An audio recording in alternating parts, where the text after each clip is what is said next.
जय हिंद फ्रेंड्स। आज आपको ज्योग्राफी के बारे में बताएंगे जो क्लास 7 की एनसीईआरटी चैप्टर नंबर 4 है।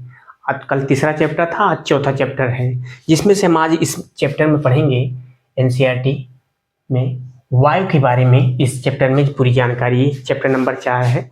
इस वायु के बारे में इसमें समझेंगे, वायु की हर एक क्रियाएं के बारे में समझेंगे, जैसे इनका उच्च दाब, निम्न दाब, इस किस दिशा में बहती है, पूरी जानकारी इस चैप्टर में दी गई है।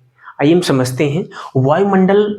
वायुमंडल का संगठन, वायुमंडल का संगठन। अब इसको समझने से पहले हम वायु के बारे में समझते हैं। कहते हैं कि वायु जब होता है, वायु हमारी पृथ्वी पे एक पतली चादर की तरह फैली हुई है। कह सकते चादर मतलब तात्पर्य होता है कि चारों दिशाओं में हमें वायु फैली हुई है। ये वायु हमारे सांस लेने के लिए, जैसे मनुष्य हो गए, पेड़ पक्षी, ये सब सभी के वायु जो है ये बहुत लाभकारी है। ये वायु न रहे तो यहाँ रहना मुश्किल हो जाए।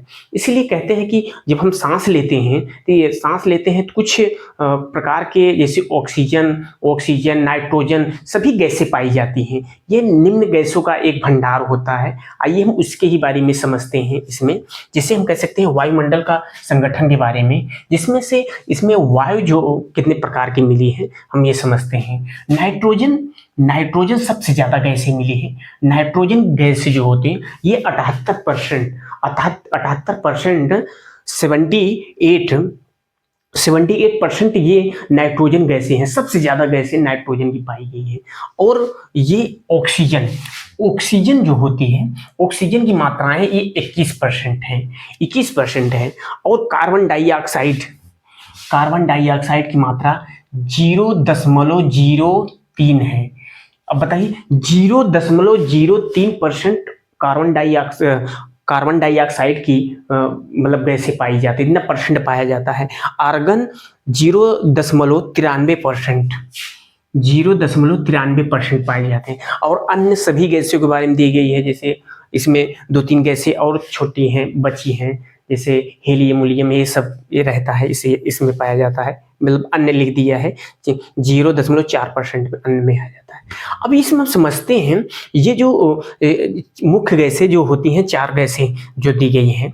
अब ऑक्सीजन जो होता है वो हम सांस लेते हैं, जैसे मनुष्य सांस लेते हैं, ऑक्सीजन से सांस लेते हैं, जैसे कि हम ऑक्सीजन ग्रहण करते हैं। वही हम कार्बन डाइऑक्साइड जो होती है, यह पेड़ पौधों के लिए उपयोगी होते हैं, पेड़ पौधों के लिए उपयोगी है। यही आर्गन जो गैसें होती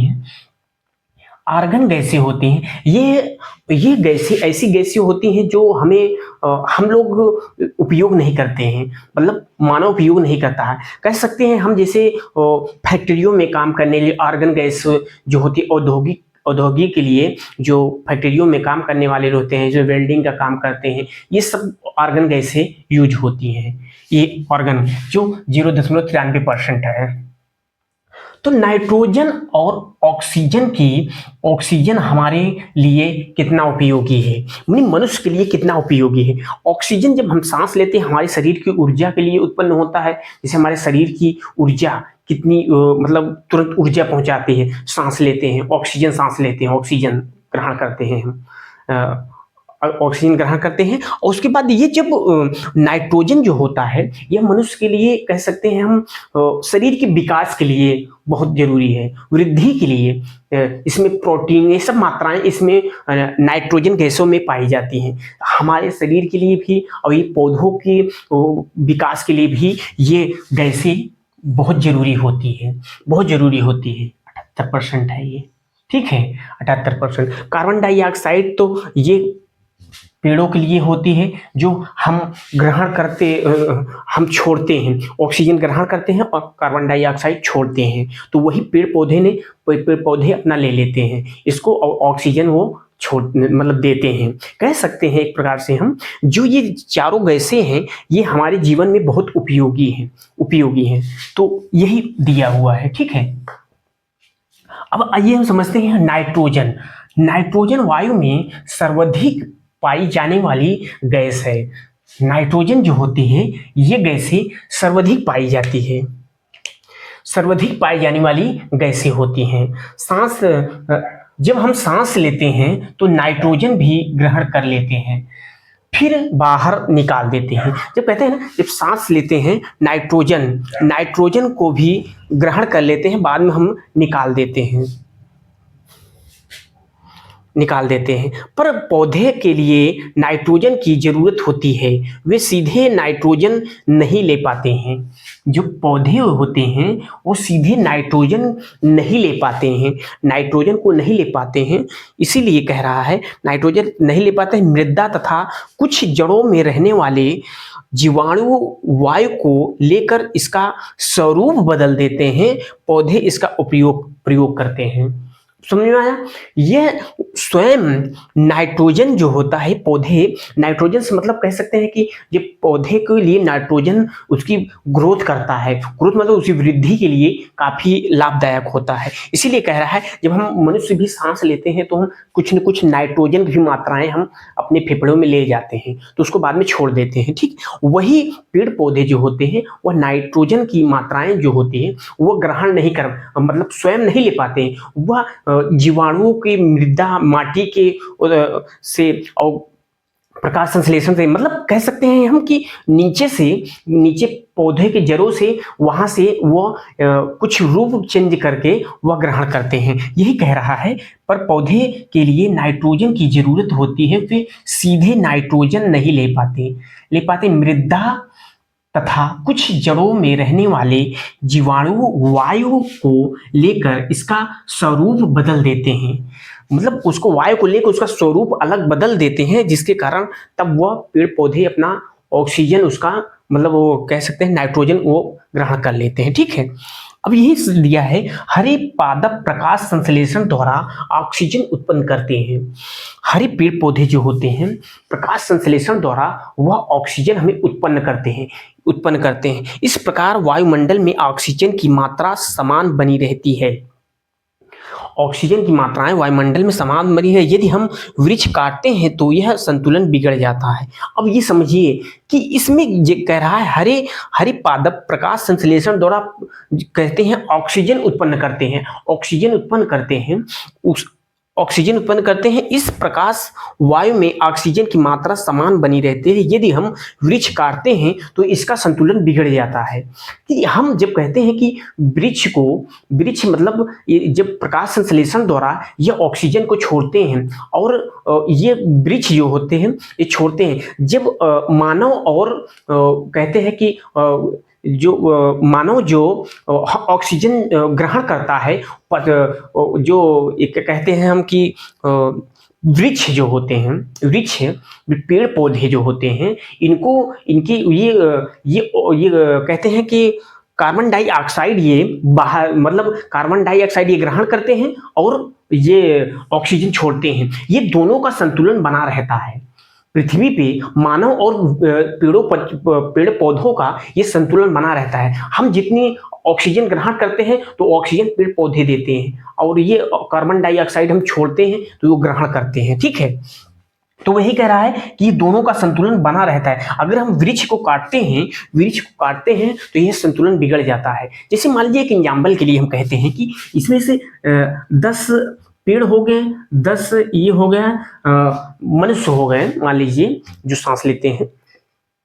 अब इसमें से एक प्रकार से समझ सकते हैं कि जैसे कि इनमें दोनों का अलग कहें कि अगर इसमें से मात्राएं अगर घटा दी जाए एक दूसरे में, जिसमें कार्बन डाइऑक्साइड के जैसे मानो अगर ज्यादा हो जाए, पेड़ पौधे काटे जा रहे हैं तो कार्बन डाइऑक्साइड की मात्राएं जो होती है वह अधिक होने लगती है, बढ़ने लगती। इसीलिए हम कहते हैं कि गर्मी का मौसम चेंजिंग होता है, काफी बर्फ पिघल जाता है जिससे नदियों में बाढ़ आ जाता है, यही एक कारण होता है। ठीक है, अभी ये दिया हुआ है, यही कह रहा है ये सब पूरा कि हरे पादप प्रकाश संश्लेषण द्वारा ऑक्सीजन उत्पन्न करते हैं। इस प्रकार वायु में ऑक्सीजन की मात्रा समान बनी रहती है।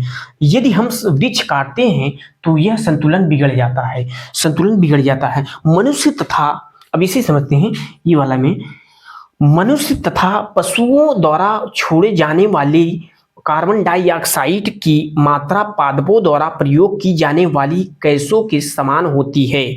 मतलब कह सकते हैं कि मनुष्य तथा पशुओं द्वारा छोड़ी गई कार्बन डाइऑक्साइड जो होती है, कार्बन डाइऑक्साइड की मात्रा जो होती है पादपों द्वारा प्रयोग की जाने वाली गैसों के समान होती है। इन्हें एक दूसरे का संतुलन बना कर रखते हैं। अगर ये भी जरा भी संतुलन बिगड़ा तो यही जो कहते हैं ग्लोबल वार्मिंग, जो यहाँ से कह सकते हैं हम कि कार्बन डाइऑक्साइड की मात्राएं बढ़ने लगती हैं, क्योंकि हम तो उतना ही सांस ले रहे हैं, कोई सांस थोड़ी ना बंद कर रहा है। जितने जब तक पृथ्वी पे हैं जो लोग, वो सांस बराबर ले रहे हैं। मगर यही है कि बस कह सकते हैं कि जैसे कि हम समझते हैं कि ऑक्सीजन ले रहे हैं, कार्बन डाइऑक्साइड छोड़ रहे हैं। जब कार्बन डाइऑक्साइड इकट्ठा हो रही है तो यह जाकर इकट्ठा हो रही है तो ये एक गर्म बनाती है, जो ये पहाड़ों या हम कह सकते हैं हिम नद के पास में ये हिम नद बन के ये कह सकते हैं बाढ़ आ जाता है,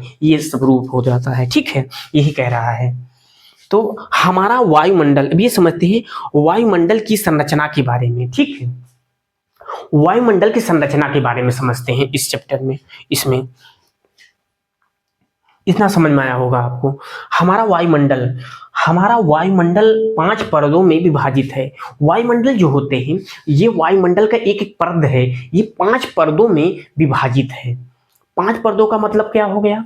अब जैसे हम क्षोभ मंडल, समताप मंडल, मध्य मंडल और होता था बहमंडल, बहमंडल बोलते हैं, बहिर्मंडल अलग होता है। ये 5 मंडलों में पाए जाते हैं। ठीक है, अब ये जैसे दिया है, क्षोभ मंडल हो जाता है, समताप मंडल हो जाता है, मध्य मंडल है, वायुमंडल हो जाता है, बहिर्मंडल हो जाता है। अब इसके बारे में हम बताते हैं। ये क्षोभ मंडल जो होते हैं, ये क्षोभ मंडल ये लगभग 13 पृथ्वी से 13 किलोमीटर ऊंचाई तक फैला हुआ है। 13 किलोमीटर ऊंचाई तक फैला हुआ है, जिसमें यह हम कह सकते हैं पृथ्वी से ये कहते हैं कि मौसम से संबंधित सभी घटनाएं यह क्षोभ मंडल में पाई जाती है। क्षोभ मंडल जो होता है पृथ्वी से 13 किलोमीटर तक रहता है। यहाँ कोहरा, बारिश, ये सभी मौसम के अनुमान यहाँ लगाए जाते हैं। जैसे यहाँ माउंट एवरेस्ट भी पाया जाता है इस क्षोभ मंडल के अंदर, जो 8,848 किलोमीटर इसकी ऊंचाई मीटर मानी गई है, ऊंचाई मानी गई है ये इसकी। तो यही कह सकते हैं कि क्षोभ मंडल की ये खासियत होती है। ये क्षोभ मंडल जगह नहीं है, रुकिए एक मिनट देखते।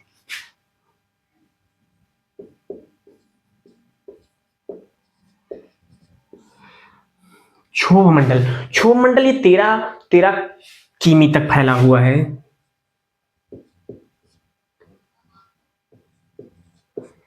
13 किलोमीटर तक पृथ्वी से फैला हुआ है, और ये यहाँ मौसम से संबंधित सभी घटनाएं होती हैं।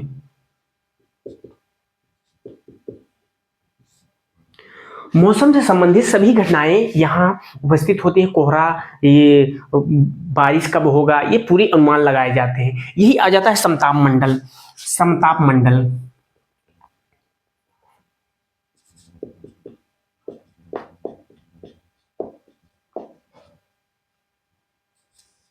समताप मंडल ये पृथ्वी से लगभग 50 किलोमीटर की दूरी पे माना जाता है, 50 किमी दूरी पे मानी जाती है। यह हवाई जहाजों के लिए बहुत उपयोगी मानी जाती है। हवाई जहाजों के लिए ये 50 किमी तक मानी जाती है। यह कह सकते हैं हवाई जहाज के लिए उपयोगी मानी जाती है। और ओजोन परदे भी पाई जाती है। ओजोन परदे पाई जाती है। ओजोन का मतलब ये होता है, ओजोन परदे की गैसें होती हैं जो हमें सूर्य की हानिकारक किरणों से हमें बचाती है। ओजोन गैसें जो होती हैं, यह गैसें कहते हैं कि पृथ्वी पे आने वाली जो हानिकारक किरणें होती हैं, जिसे हमें सुरक्षा करती हैं, सब बचाती हैं, ये जिसमें लगभग 50 किलोमीटर के दायरे में रहती है। इसे 50 किलोमीटर दायरे में। ठीक है, अब ये हम समझते हैं। अब इसको समझ में आया। मध्य मंडल जो 80 किलोमीटर की दूरी पे रहता है, ये मध्य मंडल।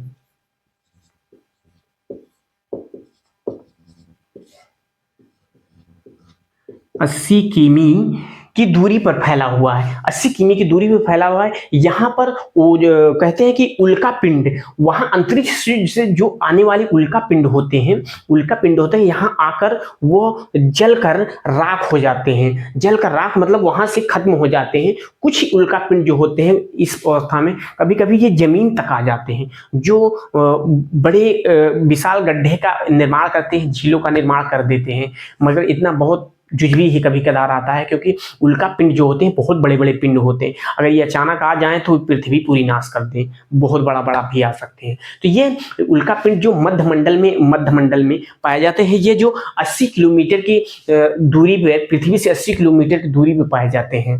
वायुमंडल तापमान जो समझते हैं, ये लगभग 80 से 400 किलोमीटर की दूरी तक मानी जाती है।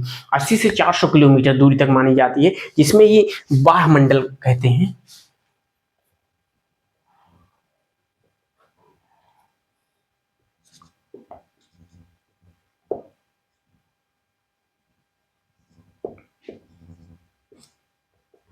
वायुमंडल ये लगभग 80 से 400 किलोमीटर तक मानी जाती है।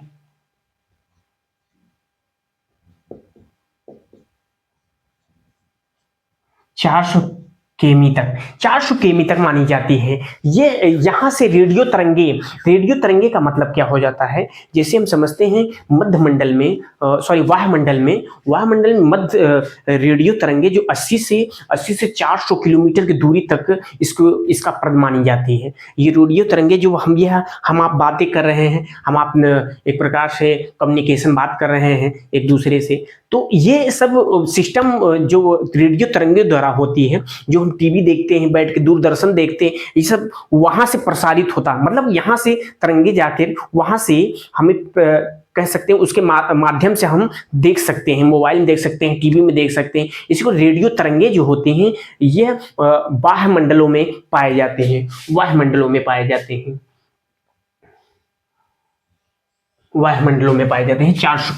80 से 400 किलोमीटर तक पाए जाते हैं। बहिर्मंडल में जो होता है,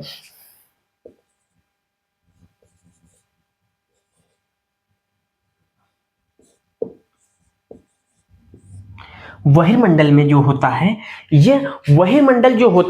ये जब गर्मी के कारण यहाँ कम पर्द होती है। कहते हैं कि यहाँ गर्मी क्या कहते हैं, यहाँ ऑक्सीजन लेवल जो होता है बहुत कम, बहुत पतला पाया जाता है। यहाँ सबसे लास्ट वाली परत इसे मानी जाती है बहिर्मंडल को। यहाँ ऑक्सीजन की मात्राएं ना के बराबर रह जाती है। पांच मंडल है, जो क्षोभमंडल, समतापमंडल, मध्यमंडल, बाह्यमंडल, बहिर्मंडल, ये 5 मंडल ये पाए जाते हैं पृथ्वी से। ठीक है, ये पांचों मंडल हो गए हैं, आपको समझ में आया होगा।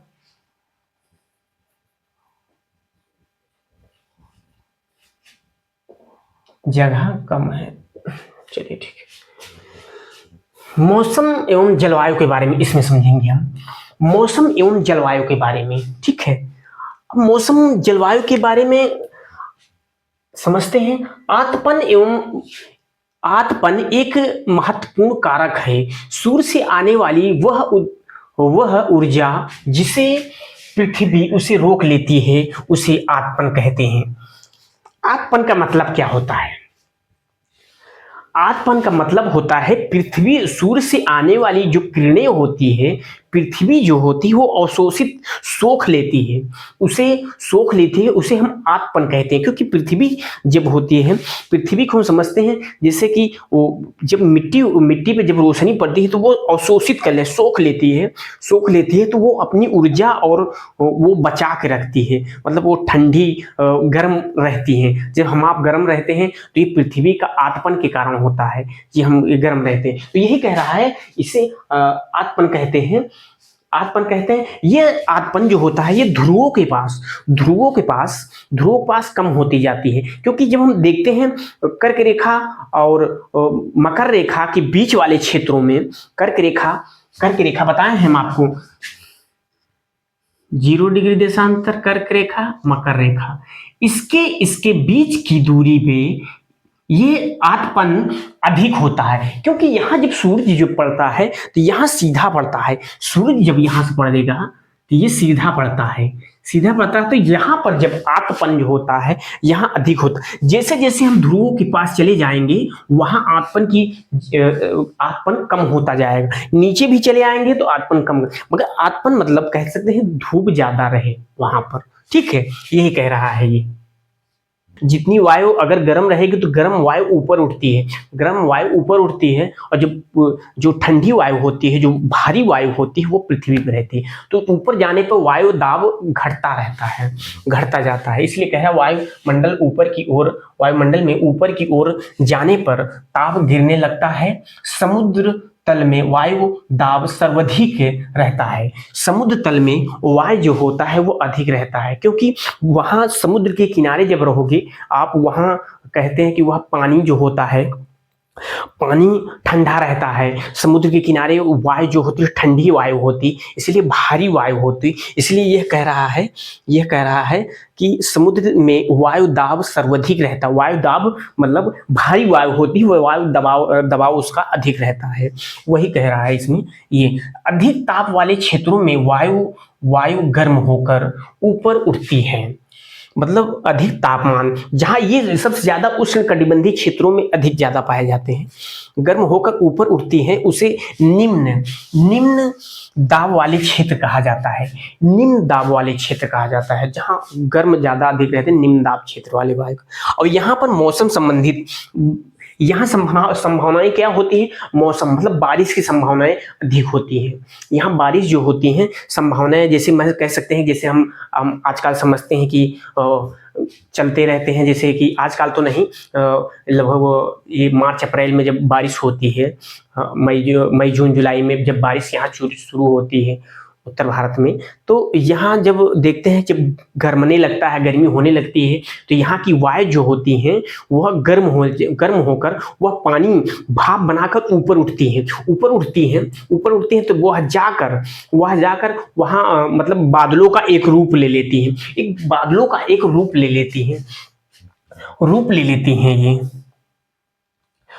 लेती है। वही जो है ऊपर जाकर जब बूंदों को बड़ी बड़ी बूंदें हो जाती हैं, वह बारिश का एक रूप ले लेती हैं। ठीक है, इसीलिए कह रहा है कि उसे निम्न दाब क्षेत्र कहा जाता है। यहाँ से जब गर्म हवाएं जो ऊपर उठती है, तो यहाँ ठंडी हवाएं आकर इसको भरने के लिए वो आ जाती हैं। ठीक, यही कह रहा है कि मौसम संबंधित घटनाएं इसी में होती हैं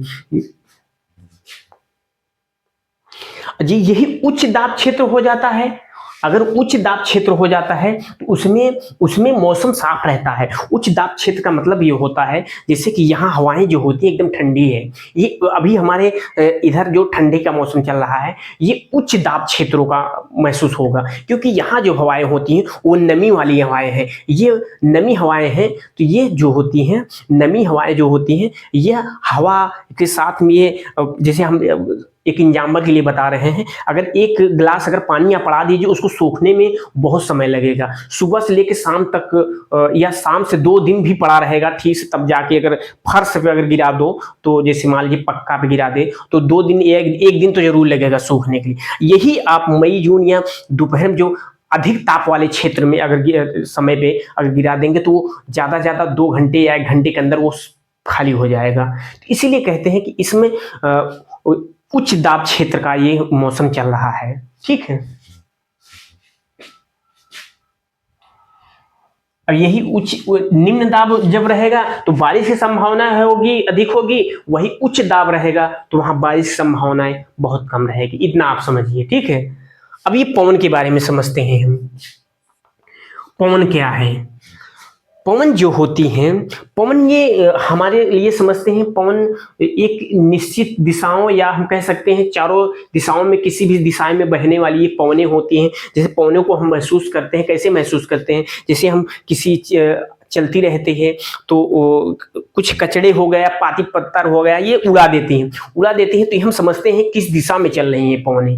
अब पवनें जो होती हैं कभी भी चलती हैं उच्च दाब से निम्न दाब की ओर चलती हैं। निम्न दाब या उच्च दाब का मतलब ये होता है, हवाएं जब चलती हैं तो यहाँ से मान लीजिए कि 1 मिनट,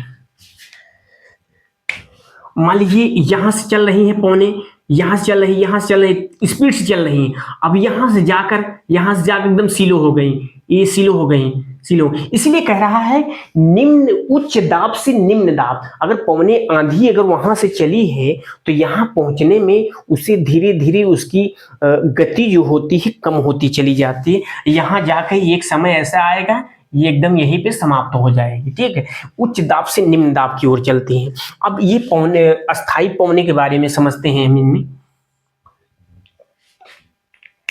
इसमें हम समझते हैं इसके बारे में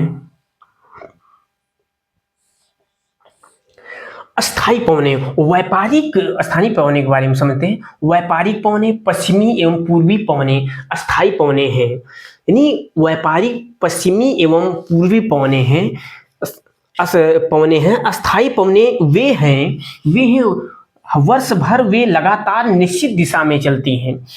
निश्चित दिशा में कैसे है ना, ये पूरब से पश्चिम की ओर अस्थाई पौने, इसे अस्थाई पौनों का नाम दिया गया है। ये कहाँ चलती है? अस्थाई पौने, व्यापारिक पौने ये जो होती हैं, और पश्चिमी और पूर्वी क्षेत्रों में ये अधिक बहती हैं। जैसे हम समझते हैं सबसे ज्यादा कहते हैं कौन पूर्वैया बह रही है, पश्चिम बह रहा है, तो ये अस्थानी पौने हैं। ये अस्थाई होती है, अस्थाई पौने होती हैं। ठीक है, वर्ष भर लगातार एक ही दिशा में चलती रहती हैं, पलटवार करके। वह मौसमी पौने जो होती हैं, मौसमी पौने, ये पौने विभिन्न ऋतुओं अपनी दिशाओं में बदलती रहती हैं। उदाहरण के लिए भारत में मौसमी पौने का मतलब ये होता है कि ये मौसम के अनुसार चलने वाली पौने होती हैं। जैसे हम समझते हैं बारिश के मौसम में है, पूरा पश्चिम चल रहे हैं, उत्तर दक्षिण भी चलने लगेगी, तो ये पौने जो होती है मौसमी पौने होती हैं। ये जो चलती रहते हैं, ये भारत की ऋतुओं अपनी दिशाओं में बदलती रहती हैं। ये उदाहरण के लिए भारत की मानसूनी पौने। स्थानीय पौने, वो अस्थाई पौने थी, स्थानीय पौने किसी निश्चित क्षेत्र में चलने वाली पौने जो होती हैं, स्थानीय पौने इन्हें कहा जाता है। ये पौने किसी छोटे क्षेत्र में वर्ष या किसी विशेष समय में चलने वाली पौने होती हैं। उदाहरण के लिए स्थल से एवं समुद्री समीर, भारत के उत्तरी क्षेत्र में गर्म शुष्क स्थानीय पौने, जैसे लू के बारे में जानकारी आपकी होगी कि ये किसी निश्चित क्षेत्रों में चलने वाली ये पौने होती हैं। जैसे हमारे उत्तर भारत में चलने वाली लू होती है, स्थानीय पौने होती है। किसी स्थानीय पौने किसी विशेष क्षेत्रों में चलने वाली पौने होती है। ठीक, ये होती हैं। आर्द्रता के बारे में समझते हैं। जब हम पृथ्वी की सतह से पानी वाष्पित होता है, जब हम देखते हैं, अभी यही में समझते हैं, जब पृथ्वी पे पानी जो है वाष्पित होता है तो वायुमंडल में जलवाष्प करने वाली क्षमता बढ़ जाती है। जलवाष्प करने वाली क्षमता बढ़ जाती है, इसे आर्द्रता कहते हैं। इसे क्या कहते हैं? आर्द्रता कहते हैं।